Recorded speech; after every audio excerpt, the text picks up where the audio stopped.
और ससुराली जाने हो, मासु भात खाने हो, खसी को झोल संग डम्मै भात तान्ने हो।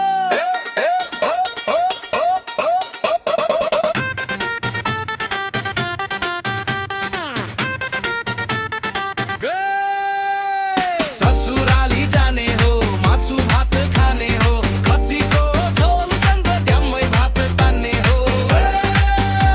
ए साली को गाला जेठानको पारा, आज त खाइन्छ कुखुराको फिला सारा।